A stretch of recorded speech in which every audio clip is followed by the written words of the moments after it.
자, 시작하겠습니다. 자, 우리 아까 46장 7절까지 했나요? 7절. 7절이 아니라 8, 9절까지 했네요. 그죠? 네. 자, 그리고 그 다음에 거기에 보면 11절, 조금 전에 누가 말씀하셨습니다만 47장 11절에 보시게 되면 그 요셉이 바로의 명대로 아비와 형들에게 거할 곳을 주되 애굽의 좋은 땅 람세스를 그들에게 주어 기업을 삼키고, 그래서 요 람세스가 람세스라고 하는 왕의 이름을 본따서 만든 궁궐이 있는 그 지역을 람세스라고 하는 거예요. 아마 고센 땅 안에 있는 지역인 것 같아요. 그래서 나중에 출애굽기에 보게 되면 이스라엘 백성들이 그 고역을 하잖아요. 애굽 사람들이 핍박을 해서. 그때 보면 비돔과 람셋을 건축한다라는 얘기가 나오거든요. 그 람세스예요. 자, 해서 람세스를 그들에게 주어 기업을 삼게 하고, 그 아비와 형들에게 아비의 온 집에 그 식구를 따라 식물을 주어 공개하였다. 이것도 기대한 축복이 아니잖아요. 그냥 고센 땅에 살기만 해줘도 참 감사한 일인데, 양치는 축복, 그 바로의 그 짐승들 돌보는 축복, 특권, 게다가 또 여러 가지 음식들을 또 부여받아가지고 이렇게 대접을 받게 되었다. 다 누구 덕분이다? 어떻게 보면 요셉 덕분이고, 또 요셉을 그렇게 미리미리 보내신 하나님의 은혜 덕분이다. 그래서 이렇게 하나님의 자녀들에게는 정말 이렇게 예측 못한 이런 축복을 주십니다.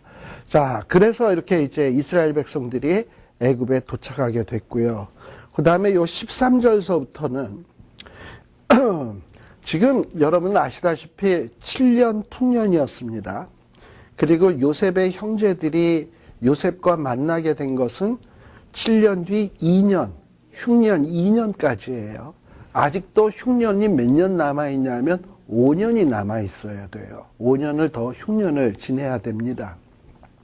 그러니 지금 문제가 심각한 거예요. 아직 여전히 흉년의 문제는.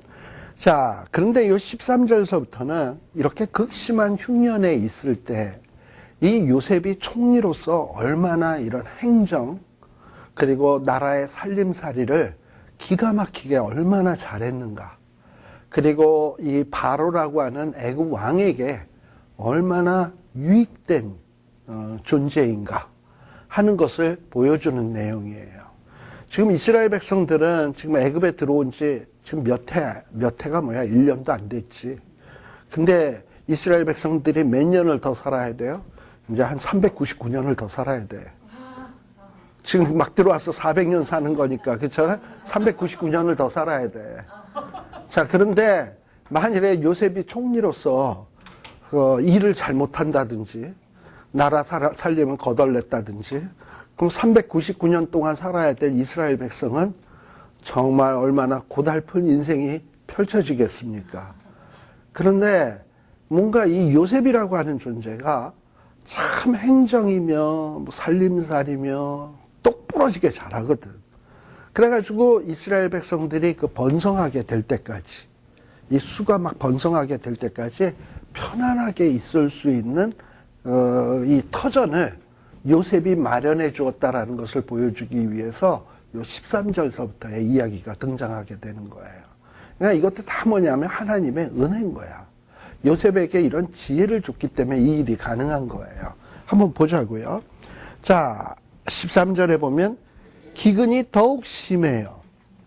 그리고 먹을 게 없어요. 이 기근은 가나안 땅에만 있는 기근이 아니고 애굽 땅에도 있는 기근이에요. 자, 그런데 이 요셉이 어찌했냐? 요셉은 풍년 7년 동안 곡식을 창고에다가 가득가득 쌓아놨잖아. 근데 이렇게 흉년이 들었을 때 곡식을 팔아가지고요, 애굽 땅과 가나안 땅에 있는 돈을 어떻게? 몰수히. 그러니까 모든 돈이란 돈은 완전히 요셉이 다 끌어모으는 거야. 그래가지고 바로의 궁궐로 가져왔다. 그러니 요셉 덕에 바로는 부자가 되게 된 거예요. 자, 그 다음에 15절에 보면 애굽 땅과 가나안 땅에 돈들이 다 없어졌어. 근데 여기서 이 돈이라고 하는 것이요. 돈이라고 하는 것이, 야, 많이 컸다. 돈이라고 하는 것이 지금 우리는 이렇게 종이로 된 돈입니다만, 옛날에는 돈이 은이었어요, 은. 요셉이 얼마에 팔렸습니까? 은 20에 팔렸던 사람이야. 그 은 20에 자기의 생명을 잃을 뻔했던 사람인데, 이 요셉이 애굽에 와서 어떻게 하느냐? 돈을 갖다가 애굽의 돈, 가나안의 돈을 다 끌어모아서 바로에게 가져다 줘. 형들은 요셉 팔아먹고서 은 20이라도 챙겼다고 좋아라 했는데, 근데 그런 요셉은 팔려와서 바로에게 모든 은을 다 끌어다가 바로에게 주고 있는 거예요. 참 이거 얼마나 아이러니컬합니까, 그죠? 예, 지금 그런 내용도 우리가 좀 생각해 볼 필요가 있어요. 자, 이렇게 해서 모든 이 은들, 돈들을 다 끌어모았어. 그러다 보니까 애굽 백성들이 이제 뭐 곡식 사 먹을 돈도 없어. 그러니까 15절에 보면 이제 뭐 합니까? 돈이 다 떨어져 싸우니, 진하여 싸우니, 우리에게 식물을 주소서. 그럼 돈이 없는데 어떡합니까? 요셉이 뭐라 그러냐면, 이제는 그럼 짐승들 갖고 와라. 그래가지고 짐승들을 또 다 끌고 오는 거예요. 17절에 보면.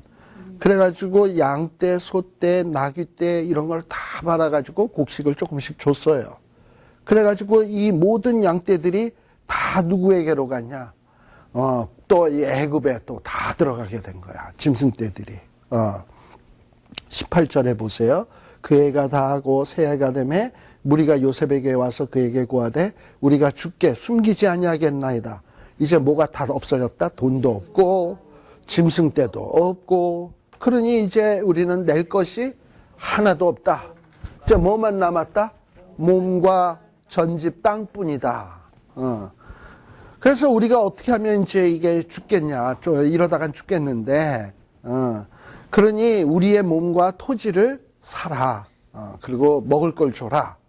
그래가지고 또 뭘 또 주느냐 하면 토지와 자기의 몸들이 다 이 애굽 사람의 애굽의 바로의 종이 되는 거예요. 자, 근데 여러분들 그거 아시죠? 제가 요셉을 알지 못하는 새 왕, 요 얘기를 하면서 지금 이 요셉 때에는요, 애굽의 왕이 누구냐면 셈족 계통의 유목민이에요. 애굽의 본토 사람이 아니에요. 그러니 이 왕권이라는 게 굉장히 지금 위험한 상태에 있어요. 애굽 사람들이 언제 독립운동을 해가지고 넘어갈지 몰라. 그러니 이 왕권이라는 게 굉장히 취약해요. 그런 상황에서 요셉이 애굽 사람들의 돈 다 빼앗고, 그 다음에 짐승 다 가고, 또 땅, 토지, 그 다음에 그 사람들의 몸까지 다 이렇게 전당 잡은 거니까 완전히 누구의 백성이 돼버리는 거예요. 바로의 백성이 되는 거고, 바로의 백성은 곧 누구의 백성이나 마찬가지냐면 요셉의 백성이나 마찬가지야. 왜냐하면 바로의 모든 권한을 요셉이 다 행사하고 있거든. 그러니까 이 요셉이 살아있는 동안은 이스라엘은 그야말로 행복 시작인 거예요. 아시겠습니까? 그러니까 하나님이 이렇게 이 요셉의 뛰어난 능력으로 말미암아 물론 애굽에도 큰 이익을 가져다 주지만 진짜 그 가장 큰 이익을 누가 누리게 되는 거냐? 고센 땅에 온 이스라엘 백성이 누리게 되는 거예요. 그러니까 하나님이 이렇게 요셉에게 지혜를 주시는 거야. 그래서 이런 것들을 우리들이 좀 눈여겨볼 필요가 있는 겁니다. 자, 명세기 20절에 보게 되면 뭐 애굽의 전지를 다 사서 바로에게 준 것 같지만 뭐 그렇다고 뭐 바로가 그걸 다 먹습니까? 관리를 누가 다 해? 이런 거를 요셉이 하는 거예요. 그래서 이 요셉이 다 하는 겁니다. 그리고 21절. 그러다 보니까 이 요셉이 애굽 땅의 모든 곳을 이 끝에서 저 끝까지 이게 다 이 요셉과 바로의 땅이 돼버린 거야.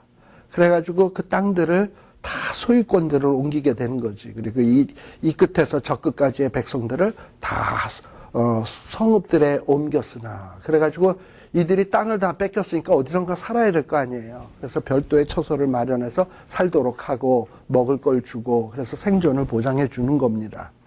자, 그런데 이 요셉이 뭐는 건들지 않았냐? 22절에 보면 제사장의 전지는 사지 아니했다. 여기서 말하는 이 제사장은 이스라엘의 제사장이 아니고 애굽의 제사장들.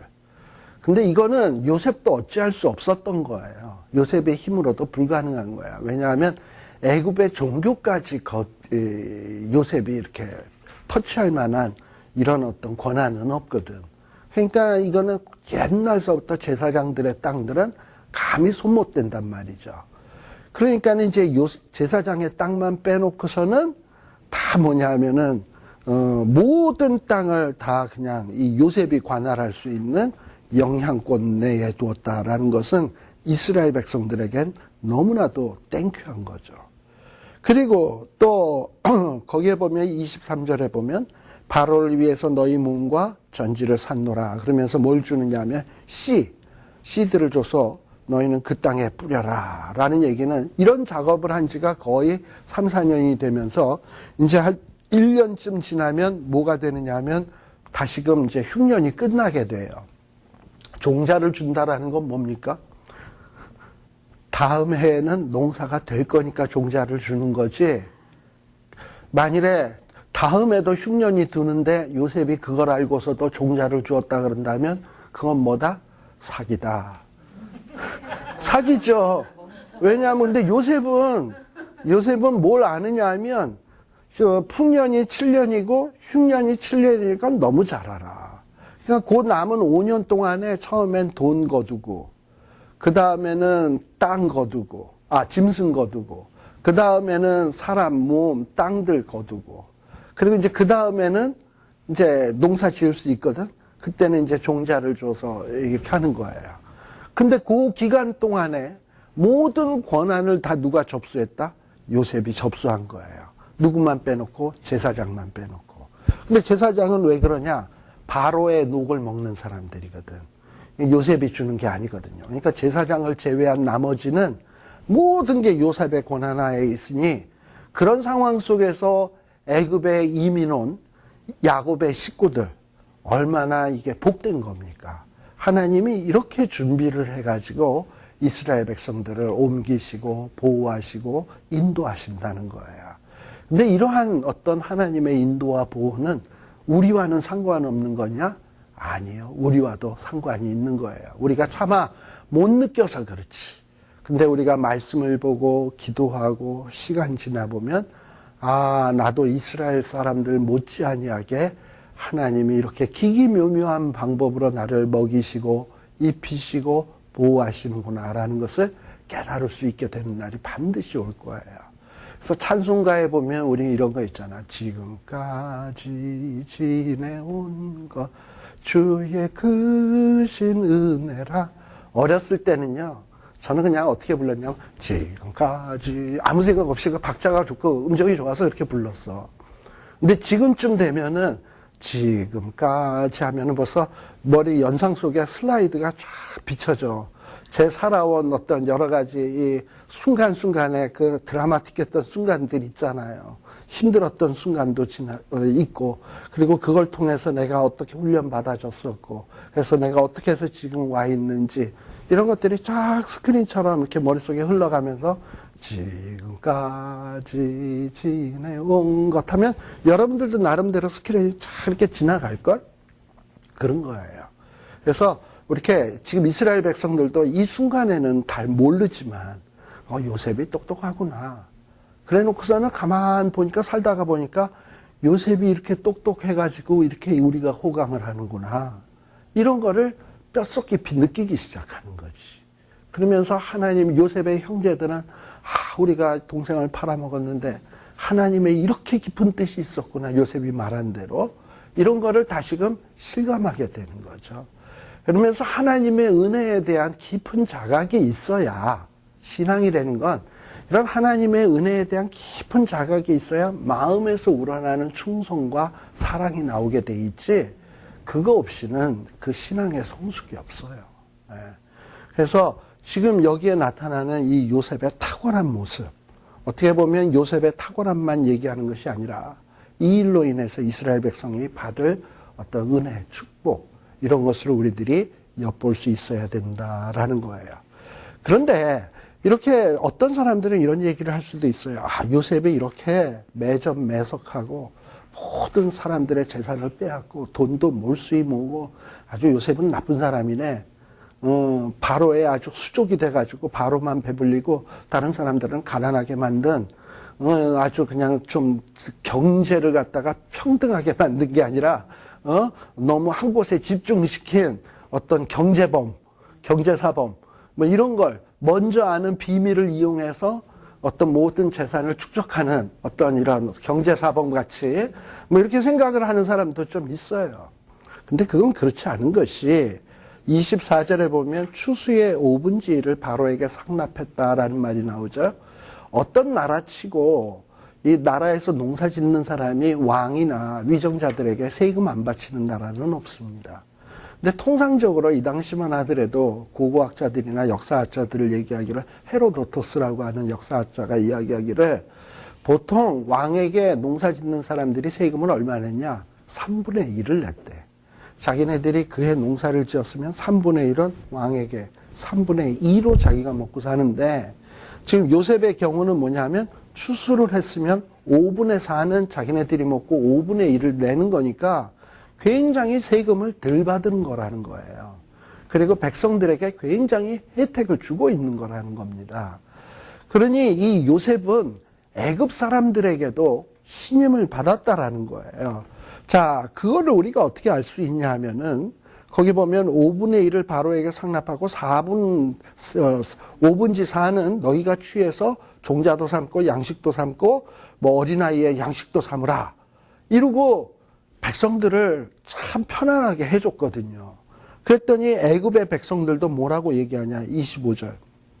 그들은 애굽의 백성들입니다. 애굽의 백성들은 요셉을 보고 뭐라 그러냐. 주께서 요셉을 뭐라고 얘기를 하냐면 주라고 얘기를 하는 거야. 주께서 우리를 살리셨사오니. 그러면서 요셉을 애굽 사람들도 요셉을 뭐로 생각하냐면 생명의 은인. 그리고 요셉은 애굽 사람들에게도 은혜 베푸는 사람. 그래가지고 이 애굽 사람들도 자원해서 요셉의 종, 즉 바로의 종이 되기를 자처한단 말이죠. 요셉이 총리로 있는 한 저 사람의 종으로 사는 게 오히려 우리의 살 길이다. 어떤 이런 풍조가 애굽 사람들의 마음속에 가득 차게 되었다라는 거. 그러니 이 요셉이 얼마나 탁월하게 이 행정이며 살림살이를 기가 막히게 한 겁니까? 결국은 이 일로 인해서 이 애굽 땅에 온 야곱의 식구들이 그 축복을 누리게 되는 거예요. 그러니 이 요셉 한 사람으로 인해서 야곱의 70명의 식구들이 살고요. 요셉 한 사람으로 인해서 애굽 사람이 살고요. 요셉 한 사람으로 인해서 가나안에 있는 야곱의 식구 외의 사람들도 살고요. 그러니 이 요셉이라고 하는 인물은 결국 뭡니까? 복의 근원. 하나님께서 아브라함에게 뭐라고 얘기했냐면 너와 너의 후손은 복의 근원이 될지라. 사실 어떻게 보면 아브라함 때나 이삭 때는 별로 복에 그렇게 근원답지 못했어. 오히려 바로에게 꾸지람 듣고 또 이삭도 아비멜렉이라고 하는 왕에게 너 어찌 우리에게 이렇게 대우했느냐. 여기 왔으면 지 와이프를 와이프라 그래야지 누이라 그래가지고 우리 백성들이 그러다가 사고 쳤으면 어쩔 뻔했냐면 이러고서 꾸지람 듣고 그러잖아요. 그런데 이 요셉이라고 하는 사람은 아브라함이나 이삭이나 야곱보다도 훨씬 더 열악한 상태, 더 상황이 안 좋은 상태에 있으면서도 죄 짓지 아니하고 하나님 앞에 꿋꿋하게 서서 모든 사람을 살리고 복을 가져오는 이런 복의 근원이 되었다라는 거. 이게 바로 이 요셉의 모습이에요. 저희 누가 왔습니까? 난 또 무슨 부시럭부시럭 소리가 나가지고. 자, 이게 바로 이 요셉의 모습이에요. 자, 그러면서 26절에 보면 요셉은 이렇게 5분의 1을 세금으로 바치는 어떤 이런 토지법을 이렇게 만들게 된 겁니다. 그러니 이 요셉의 좋은 행정력 덕분에 이스라엘 작성들은 어떻게 되었냐. 고센 땅에서 거하면서 27절 산업을 얻고요. 요셉 덕택에. 그리고 왕에게도 왕의 짐승들을 치는 권한도 받았잖아. 그리고 어떻게 되었다? 생육하며 번성하였더라. 즉 하나님이 하늘의 별처럼 땅의 모래알처럼 티끌처럼 많게 해주시가 되었다고 했는데, 하나님이 이런 역사를 통해서 이스라엘 백성들이 생육하고 번성할 수 있는 이런 놀라운 축복을 주게 되었다. 그러면서 이 야곱도 그런 어떤 축복을 누리고 있는 모습을 17년 동안이나 애굽 땅에 거하면서 자기의 자손들이 막 번창하는 것을 보는 거지. 얼마나 마음으로 기쁨이 컸겠습니까? 네. 자, 그러나 야곱도 이제 갈 때가 됐어. 특히 효도를 못했기 때문에 아비의 연한에 미치지 못하는 삶을 살아요. 그래서 그래도 애굽에 와서 130에 와서 17년 다 살았으면 그래도 많이 살았다는 것 아니겠습니까? 147세에 죽게 되는데, 자, 죽으면서 이 야곱의 걱정은 뭐냐? 내가 과연 가나안 땅에 돌아갈 수 있을까? 이렇게 죽는데. 그래가지고 요셉을 불러서 환도뼈에다가 손을 넣어서 정말 맹세를 해라. 그러면서 이 야곱은 가나안에 돌아가서 묻히기를 간절히 소망합니다. 즉 무슨 얘기냐? 야곱의 고향은 어디냐? 가나안이에요. 그러니까 이 믿음의 조상들의 그 마음속에 간직하고 있는 신앙은 뭐냐? 죄 많은 이 애굽 땅, 내 집 아니다. 내 집은 하나님이 예비하신 곳, 하나님이 내게 주신 가나안이 내 집이다. 이런 어떤 생각이 있었던 거야. 그러니까 오늘 우리도 역시 마찬가지인 거죠. 이 세상에 아무리 부귀영화 좋은 것이 있다 하더라도 이것은 내 집 아니야. 우리의 집은 하나님이 계신 곳, 저 하늘에 있다는 거예요. 그랬더니 이런 어떤 이야기를 듣고 요셉은 어떻게 합니까? 걱정 마세요. 아버지 말씀대로 꼭 행할게요. 그래서 결국 이 야곱은 이스라엘 백성들이 출애굽을 할 때, 야곱은 이제 죽고 난 다음에 장례를 이 막벨라 굴 있는 데 가서 치루어요. 그리고 요셉도 그까지 출장을 가요. 그래가지고 정말 성대하게 이 장례를 치르는 장면이 이제 이후에 등장을 하게 됩니다. 이제 이런 부분은 다음 주일에 살피도록 하고, 오늘은 46, 47장까지 했고, 다음 시간에는 48장, 49장, 50장. 아마 다음 주면은 우리 땡스기빙과 함께 창세기가 끝나지 않을까 생각을 합니다. 한 석 장 남았는데요. 기도하겠습니다. 하나님 아버지, 참 하나님께서 믿음의 조상들 아브라함, 이삭, 야곱, 요셉에게 행하신 그 손길들이 얼마나 오묘하시고 섬세하시고 또 얼마나 신실하신지요. 그런데 하나님은 아브라함의 하나님일 뿐만 아니라 이삭에게도 하나님이셨고, 야곱에게도 하나님이셨고, 요셉에게도 하나님이셨고, 그리고 우리에게도 하나님 되실 줄 믿습니다. 우리의 삶 속에도 순간순간마다 역사하여 주시고, 우리가 우둔하고 미련해서 하나님의 손길을 깨닫지 못한다 할지라도 시간 지나 하나님의 그 오묘한 손길들을 발견하고 찬양하게 하시고, 또 그걸로 인해서 우리의 믿음이 자라게 하시고 간증하게 하시고, 이 땅에서 또 우리 또한 복의 근원으로서 살아갈 수 있는 놀라운 은혜를 허락하여 주시옵소서. 예수님 이름으로 기도드리옵나이다. 아멘. 마치겠습니다. 수고하셨습니다.